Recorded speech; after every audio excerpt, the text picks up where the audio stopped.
بسم الله الرحمن الرحيم. الحمد لله وسلام على عباده الذين اصطفى.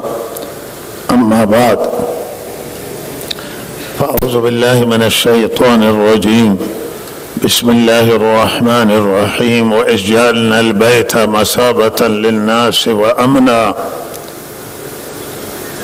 واتخذوا من مقام إبراهيم مصلى. وقال الله سبحانه وتعالى في مقام آخر: وإذ بوأنا لإبراهيم مكان البيت ألا تشرك بي شيئا وطهر بيتي للطائفين والعاكفين والركع السجود. ایام حج هست و حجاج گرامی از همه نقاط مختلف دنیا به سوی خانه کعبه مرکز حج برای شرکت در یک اجتماع بی‌نظیر در دنیا و مثال زدنی در دنیا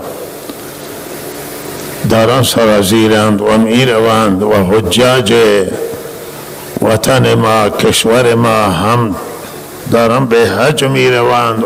حجاج استان هم شاید پایان هفته هم شنبه هفته بعد می فرمایند عازم حج. و به هر حال هر کسی که از هر جای راه پیدا بکنه میره. بسیار از شاید هم استانی ما، مردم استان ما از استانهای دیگه هم عازمند و میروند. این جمعه در نظر بود که جملات در رابطه با این مراسم بزرگ خدمت شما آرایش صحبت بشه. الله سبحانه و تعالی این جایگاه مقام که خانه کعبه هست در قرآن می فرماید که به ابراهیم اینجا را نشان داد.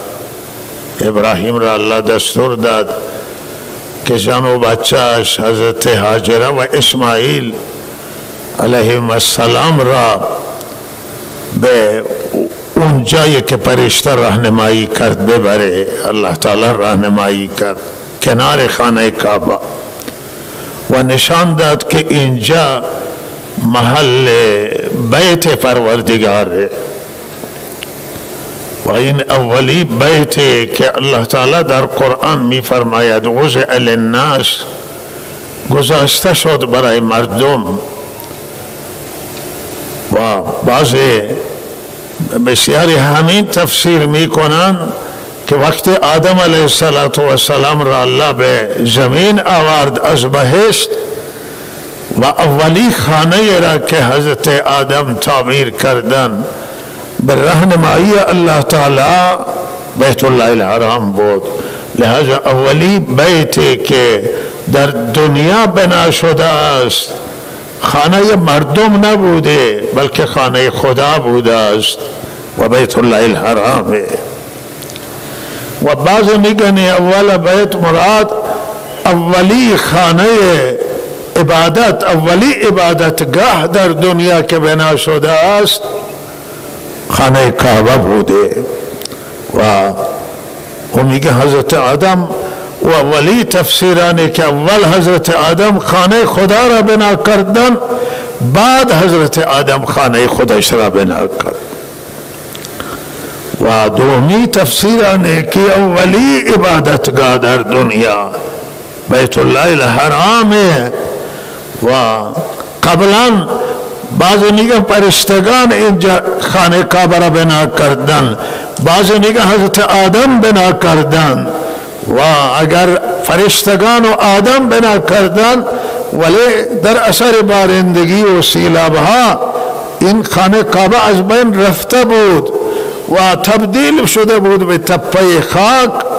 و الله اینجا را نشان دادن به ابراهیم که ابراهیم این جا خانه خدایه، اینجا شعائر الله वही एक मरकज बुजुर्ग इबादत है, क़िबले आलम व क़िबले जहानियान, वही बैन तमाम मिल्लत व मर्दम ई खाने बाले हमास व बरे नफ़ जहानियान व बरे नफ़ हमाय मर्दम व शुमा इन बिसाजीद।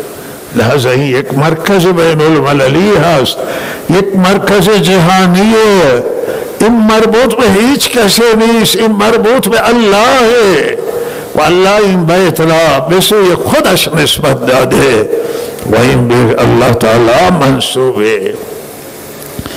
लिहाजा इन जाए बुजुर्ग अजीज़ान मान, अल्लाह सुब्हानहू व तआला इन खाना काबर नमाद वहदत गुजारते, एक नमाद बैनुल मलली बरे तजम्मु हमारे जहानियान, हमारे मर्दुम दुनिया इन जम बिशान, इन मरबूत बरे नफ़ हमारे अल्लाह फरमूदे कि इन मसाबतन लिन्नास फरमूदे महल रुजू मर्दुम वाह जाए दिगा हमेशा आरामी कोने के बड़े मनाफे मर्दों में मनाफे जानियाने अजीन इन मरकज अल्लाह करार दादे बड़ा ये नफ़ हमारे मर्दों में दुनिया वाह अजीन जा सूदो नफ़ हमारे मर्दों तामीन मीशे था ज़माने के खाने काबा बरकरार है व था ज़माने के खाने काबा मौजूद है।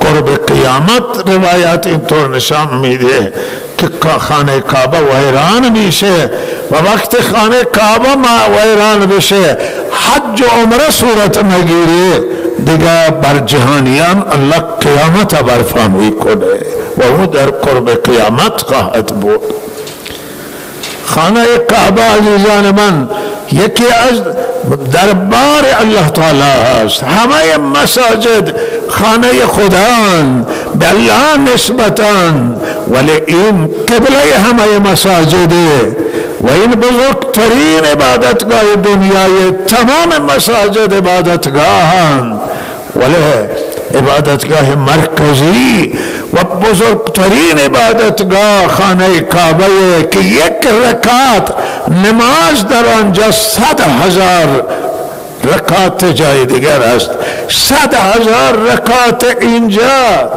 बराबर एक रकात खाने काबा है। चनान इन दरबार अजीम है व चनान इन दरबार बुजुर्ग है। इन अल्लाह बेदस्ते मुखलिसान व बंदे मुखलिस सालेह हजरत इब्राहिम अलैहिस्सलाम बना कर इन दरबार बुजुर्ग व इन महल हुजूर हमारे जहानियान मरकज हज व इन बेदस्ते तबाना व बेदस्ते मुखलिसान इब्राहिम अलैहिस्सलाम व इस्माइल व हाजिर बेदस्त इन बंदगान मुकद्दस व बंदगान खास व बंदगान मुखलिस बुनियान गुजार दीन हनीफ तो ये दुनिया के इब्राहिम अलैहिस्सलाम ये के इमाम बशर बुजुर्गो फीसवा ये बशर अजीम दुनिया इब्राहिम अलैहिस्सलाम बेदस्त तवानाए मुखलिसान इब्राहिम बेनामी से वहंगामी के बेनामी कोने तज़र्रुअ ज़ारीमी कोने व दुआमी कोने रब्बना तक़ब्बल मिन्ना इन्नका अंतस समीउल अलीम व इज़ यरफ़अु इब्राहीमुल क़वाइद मिनल बैत व इस्माईल रब्बना तक़ब्बल मिन्ना इन्नका अंतस समीउल अलीम व तुब अलैना इन्नका अंतत तव्वाबुर रहीम। इंजा दुआ मी कोने इब्राहिम बराए उम्मत मुस्लिमा दुआ मी कोने दुआ इब्राहिम के इंजा या अल्लाह उम्मत मुस्लिमा ये करार बदे वाह ये उम्मत मुस्लिमा उम्मत मुसलमान नतीजे दुआ इब्राहिम बेअसत रहमतुल लिल आलमीन हज़रत रसूल सल्लल्लाहु अलैहि वसल्लम नतीजे दुआ इब्राहिम वान हज़रत नस्ल हज़रत इब्राहिम व इस्माइल वलिहाजा सरवरान गिरामी इन मरकज जहानी व आलमी व बुजुर्ग मरकज मानवी मरकज तवज्जो अल्लाह मरकज बरकत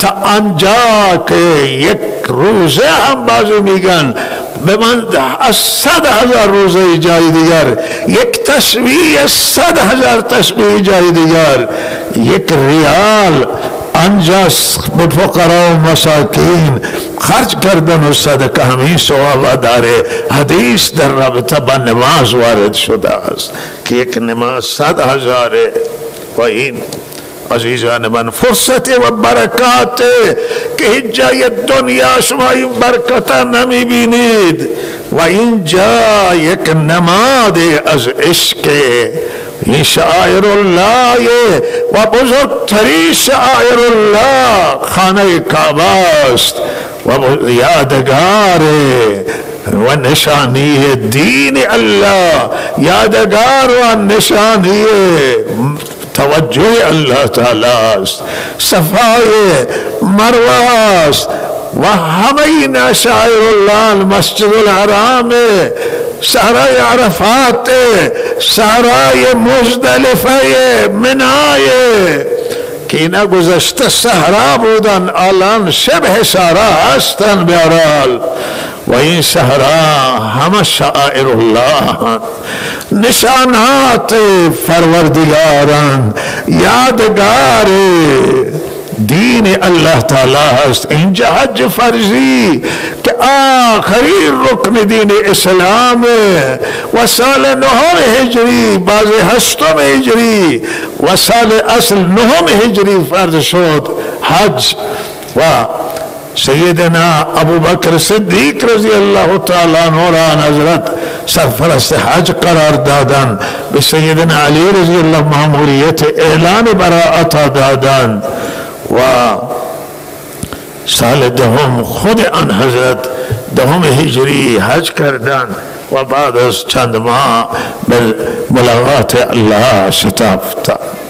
این مرکز را الله مرکز قرار داده برای بروز عشق و یک جای مرکز عاشقان که همه انسان ها و همه مسلمانان بلکه در این عشق الله تعالی در وجود بسیاری از انسان ها موجوده و اگر احساس نکنند این عشق نهفته این عشق مخفیه و وقتی که به سوی خانه کعبه حرکت میکنند این عشق بیشتر بروز میکنه. این عشق در وقت در مساجد به سوی مسجد که نسبت به الله به سوی همه مسائل احکام الهی نوع بروز عشق موجوده، اما این عشق به صورت کامل و تمام در مسئله حج موجوده. عشق بنده و الله، عشق عابد و معبود، عشق خالق مخلوق با خالق و این عشق به نمایش گذاشته میشه در حج. بالاخره طول سال نماز و زکات که ارکان اسلام، رمضان روزه هست که خود روزه هم یک در او نوع عشق موجوده و این یک دیگری از ارکان اسلام و حج آخرین رکنه. 5 رکن مال اسلام، مال دین که در حدیث ابن عمر رضی الله تعالی عنه آمدند و آن حضرت فرمودن اسلام بر 5 چیز بنا شده. اولی شهادت اشهد ان لا اله الا الله و اشهد ان محمدا عبده و رسوله، شهادت به وحدانیت خدا و توحید و شهادت به رسالت آن حضرت و دومی نماز، سومی و روزه زکات، چهارمی روزه است و این پنجمی رکن یعنی فرائض مهم، یعنی فرائض بزرگ دین اسلام حج. فرمود حج بر هر کسی فرض بشه و به حج نرود یهودی مرده یا نصرانی مرده است، برای اینکه یهود و نصارا حج قبول نداشتن. و فرمود هر کسی نماز نخونه، او قرآن می فرماید اقیموا الصلاة ولا تکونوا من المشرکین، نماز برپا بدارید و از مشرکان نباشید، چرا که مشرکان اعتقاد به نماز نداشتن. یهود و نصارا نماز می خواندند ولی یهود و نصارا به حج اعتقاد نداشتن، مشرکین حج انجام میدادن و حج مشرکین قبل از اسلام هم حج میکردن و لحاظا نماز ترک دادن مشابهت به مشرکان و حج انجام ندادن مشابهت به یهود و نصارا است. این ارکان دینن، اینها را نباید کسی تعطیل کنه، نباید در نماز کسی کوتاهی کنه و خود را مشابه به مشرکان بگردانه، نباید کسی که ثروت داره، دارایی داره، مال داره خود را مشرک به مشابه به یهود و نصارا بکنه و حج بیت الله الحرام ترک بده.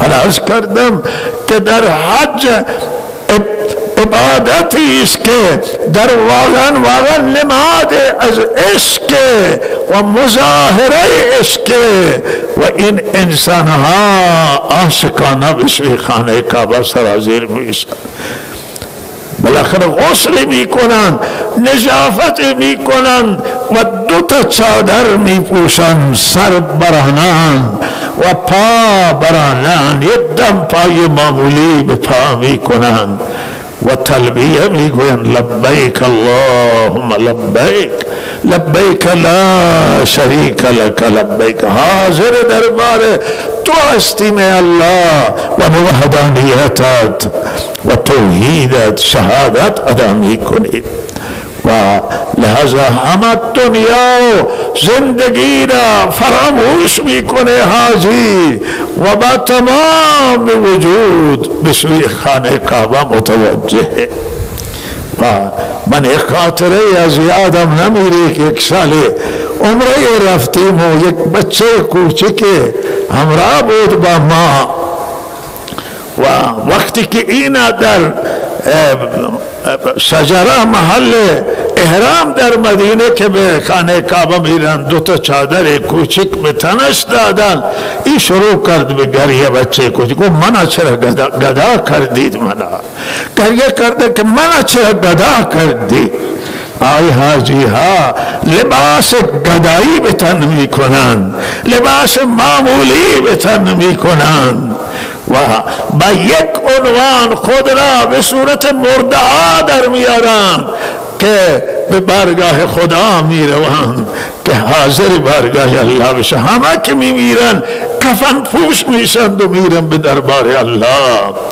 و از یک صورت دیگه اینها لباس فاخرانه و کفش قیمتی را در میارن و لباس معمولی 2 چادر به تن میکنن و لباس عاشقانه سر برهنه و پا برهنه به سوی الله میروند و تلبیه لحظه به لحظه تلبیه میگن و تا میروند به خانه کعبه میرسن.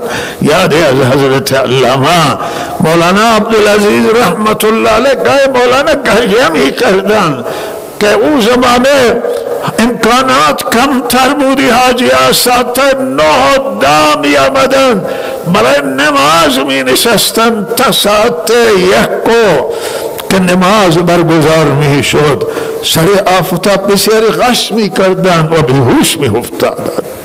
امروز الحمدلله امکانات بیشتر شده، مساجد توسعه پیدا کردن، ولی بعض هم حاجی گرسنگی را تحمل میکنه، تشنگی را تحمل میکنه، بیخوابی را تحمل میکنه، ناملایمات تحمل میکنه و در این اجتماع بزرگ شرکت میکنه و از خانه کعبه بالاخره همین احرام میبنده و به عرفات میره.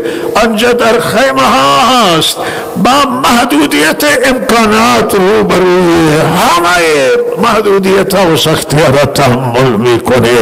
از اونجا میآید به مزدلفه شب و از آنجا میآید به منا. همه این دور زدن توی میادین و این نمونه از عشق و از فرمان برداری و اطاعت پروردگاره که پروردگار ما در همه حال از تو فرمان میبریم، از تو اطاعت میکنیم. و به هر حال این عشق خودشون رو نشانی. زنان ماشاءالله شیر زنان با همت، پیرزنها بسیاری از زنانان مردانان که بر صندلی چرخدار به حمل میشوند، بسیاری فرزندان موفقان که مادران و پدران ضعیفشون را به شانه ها حمل میکنند و میارم به حد. و کل این سروران گرامی مشاعر حرامان و این حاجی‌ها که اینجا دور میزنند، اینها همه برای رضایت الله میگردند. آنچه که برای الله و سر مورد توجه پروردگاره این هست که حاجیان الله میگه یبتغون فضلا من ربهم و رضوانا. اینها رضامندی و فضل الله را طلب میکنن. الله به دل نگاه میکنه، به لباس احرام نگاه نمیکنه، به صورت ظاهر نگاه نمیکنه. الله نگاه میکنه که توی دل حاجی‌ها چیه. للهیت هست، خدا طلبیه، محبت الله. این محب نقطه که در همه عبادت ها باید مورد توجه قرار بگیره که مورد نظر رب العالمین، نظر خدا اینجا تامین میشه. و لحاظ عزیزان بعد حاجی ها به منا میآیند، دور زدن به خانه کعبه، اینجا دور زدن به عرفات و مزدلفه و منا و کنار این خانه کعبه و این محل ها یک نمادی از شیطان هم الله گذاشته. ستا جمران جایی هستند که ابراهیم علیه السلام حضرت اسماعیل می برد که در منا قربانی بکنه و خواب دیده بود. شیطانی 3 محل راه ابراهیم مسدود کرد و گفت که تو این فرزندت را کجا میبری؟ چرا تو این کار میکنی؟ و ابراهیم سنگ برداشتند و هر جای 7 سنگ به شیطان پرت کردند و اینجا نماد از شیطان و به این نماد حاجی حمله میکنند و میزنند شیطان را و رجم میکنند نماد شیطان را که تو مرا از خدا میخواهی جدا بکنی، تو میخواهی که نافرمانی خدا را بکنیم و لحاظا شیطان میگن سنگ نصیب توه و شیطان نفرین نصیبه و ما در مسیر رضامندی الله حرکت میکنیم. اینا همه نمادن، اینا همه یک دوره که الله تعالی به حاجیان نشان میده. مردم دنیا را اینجا جمع میکنه کنار هم و الله میگه فلا رفث ولا فسوق ولا جدال فی الحج. های حاجی‌ها اینجا حرف شهوانی نیست، اینجا محل ریاضت، محل مجاهد است. حتی کسانی که خانه هلال و زنشون همراه زن و مرد نمیتوانند و حرفهای را بزنن که در جای خودشون میزنن بین خودشون. اینجا که مخصوصا توی احرامن ممنوع و حرفای زناشویی را به زبان آوردن و دیگه فحش و ناسزا به زبان آوردن ممنوعه.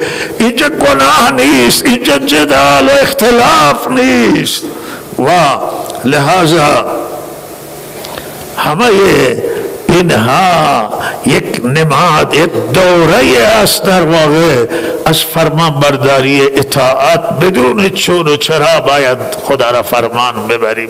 وقت ثابت بشه که دستور خدایه، دیگه اینجا باید دستور خدا بدون اینکه در عقل ما بگنجه یا نگنجه باید عمل بکنیم. اینجا یک دوره از عشق الله تعالی، عشق اینجا بروز میکنه، عشق اینجا ظاهر میشه، گردن حاجی ها لگت میشه، اینجا پا میگذارم به گردن حاجی، به بدن حاجی، گاهی دست کسی میخوره، گاهی پای کسی میخوره، حرف نمیزنه، تکان نمیخوره، همه چیز را تحمل میکنه و در راه الله میداره.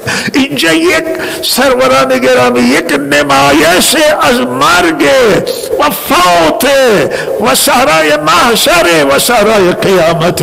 اینجا را حضرت فرمودن که هیچ جای در دنیا اینقدر الله نزدیک نشده از بندگان و نزدیک نمیشه که در صحرای عرفات از بندگان نزدیک میشه.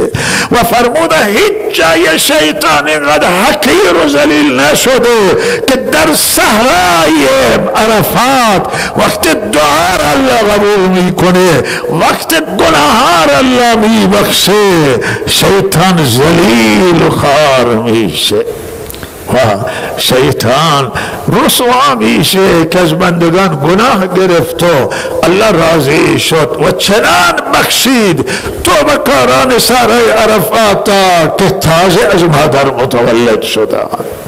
ولهذا این فرصت عظیمه و اینجا که حج تمام میشه، ای خوشا شهری که آنجا دلبر است، حاجی ها رو به شهر دلبر میکنن، شهری که محل هجرت حضرت رسول و سابقین اولین مسلمانان که در دنیا نظیر نداشتند، جایی که دین نور اسلام از آنجا همه دنیا را فراگیر شده و سالور شده است و از اینجا حیات و زندگی به دنیا آمده و از اینجا هدایت نسبت بشریت و انسان آمده. شهری که آن حضرت در حیات آنجا زندگی کردن و بعد از وفات آنجا آن حضرت مرقد منور و روزه مطهر آن حضرت آنجا قرار داره. اینجایی که دلهای همه آنجا وابستند و دلها همه آنجا هست و این شهر هم عشق، شهر اطاعت و فرمانبرداری، شهر بندگی و عاجزی در مقابل الله. و این خیلی فرصت های عظیمی هست که بعد از این مصیبت کرونا و آفت کرونا امسال الحمدلله از همه جا سرازیران، گرچه جمعیت حجاج امسال کمتره، 1 میلیون حاجی فرصت دارن، ولی باز هم خدا را شکر که این فرصت پیش آمده است. توی هفته به اگر مسائل ماند انشاءالله توی هفته آخر خطبه خدمت شما عرض میشه و جمعوری برای زلزله زدگان افغانستان که با شما شنیدید در اخبار که به مصیبت بزرگی پیش آمده بود، اونجا باران بسیار شدیدی در اون ناحیه و بعد از باران شدید زلزله شدید که خانه های مردم گلی بودند، خیس بودند، خانه ها چپا میشه، خیلی ویرانی بزرگه. تا حالا اونچه که توی اخبار آمده 1500 نفر کشته داده، 1500 نفر کشته، خیلی زیاده و بعد تلفات مالی که حساب نمی آید، تلفات جانیان و بیش از 2000 نفر زخمی و مجروح هستند و افغانستان ما میدونیم که خیلی مشکل داره و در شرایط حساسی هستند و نیاز به کمک دارند و درخواست کمک کردند و درخواست ما از شما که شما کمک بکنید. همینجا هلال احمر احتمالاً هم کمک جمع‌آوری میکنه و مؤسسه خیریه محسنین که خیلی درخشیده تو این مسائل، هم در داخل و خارج، کمک انسان دوستانه، کمک خدا پسندانه به مردم رسونده. مؤسسه محسنین هم فعاله و انشاءالله به اینجا رسیدگی خواهد کرد. حالا هر اندازه که ما بتوانیم انشاءالله این کمکی که امروز جمع‌آوری میشه، دوستان جمع‌آوری میکنن، مال همین زلزله هاست و بعدا هم شما مراجعه بکنید.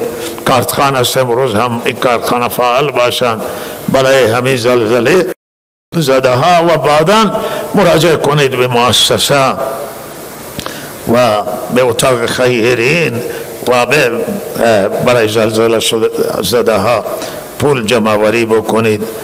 دیگه فقط پولی که هر چیز میتونه باشه، راه هم دوره، پول زودتر میرسه و لحظه فقط دوستان میگم پول بدید. و بهرحال آخری جملات که ما عرض میکنیم و امیدوارم که عرض ما مورد توجه مسئولان محترم کشور قرار بگیره و اونی که امروز خیلی واقعا زندگی سخت شده و فشار زندگی خیلی سخته. قبلا بر فقرا و انسانهای بیکار زندگی سخت بود، حالا بر تمام طبقات فشار آورده، همه اصناف، همه طیفها، همه کسبا و اقتصاد متاسفانه لگام گسیخته شده است، لگام گسیخته شده و از کنترل خارجه و قیمت خیلی بالاست و صبح و شام بالا میره. واقعا قدرت خرید خیلی کپایین آمده است و این مسئله که بنده عرض میکنم که این جدی توجه قرار بدید و مهم هست که مسئولان حرف مردم را، حرف اصناف را، حرف معلمین، بعض نشستگان، کارگران و طیفهای مختلف را بشنوند.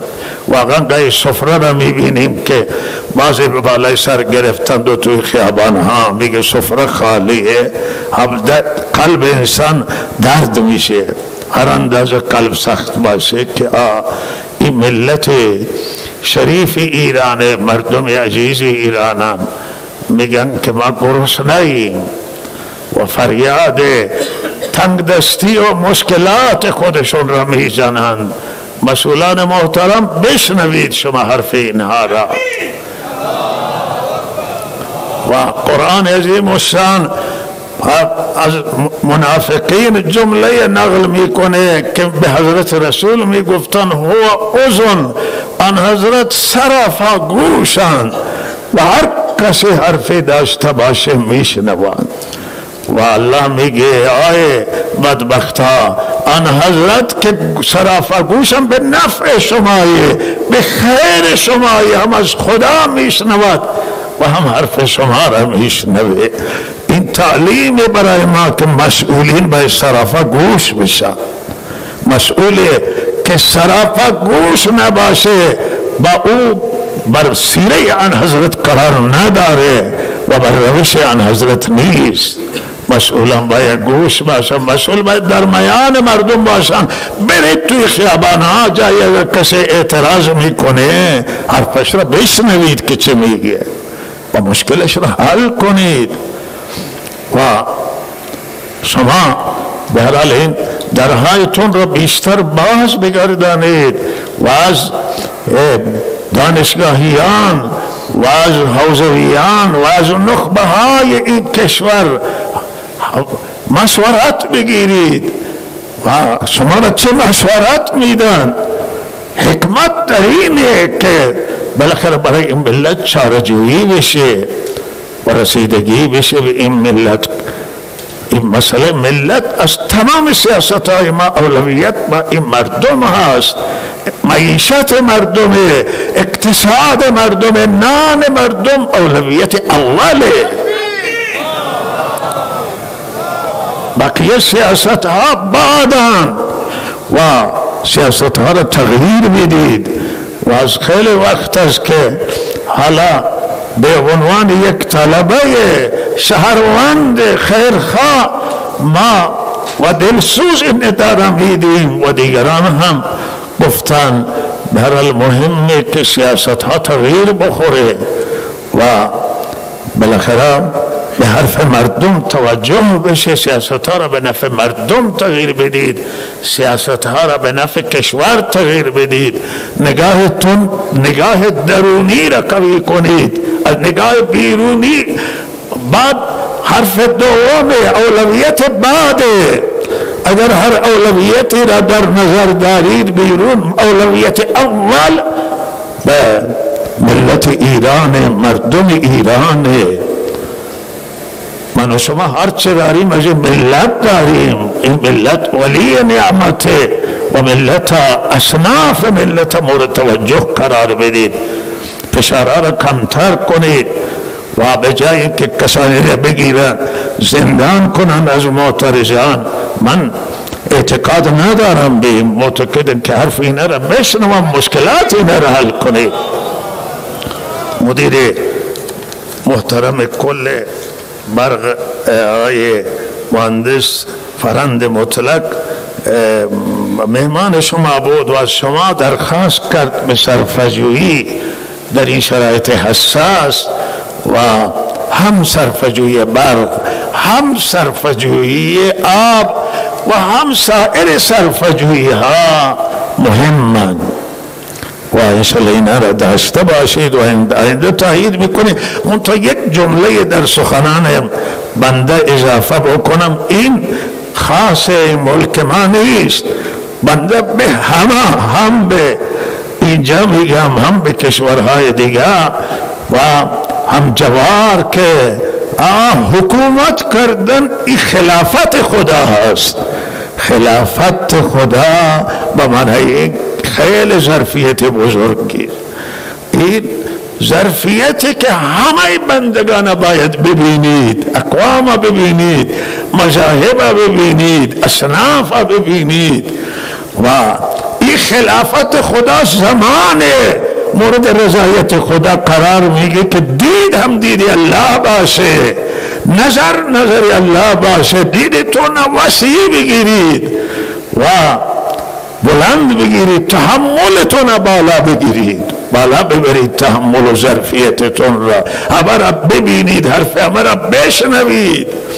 حالا ما امیدواریم که همه جا، مخصوصا این کشورهایی که تازه دولت‌های نوفا تشکیل دادن، در جوار ما پیام ما به اونها اینه که این خلافت الله، این خلافت حضرت رسوله و این باید دید خیلی بلند باشه، نظر خیلی وسیع باشه، همه چیز را ببینید، همه را ببینید و حکومت حاکمیت و رحمت خدا بر ملت باشه و سایه قدیما در خطبه ها بوده که حاکم سایه خدای برمد، سایه سرد باشید، سایه گرم نباشید. و صلی الله علی سیدنا محمد و آله وسلم.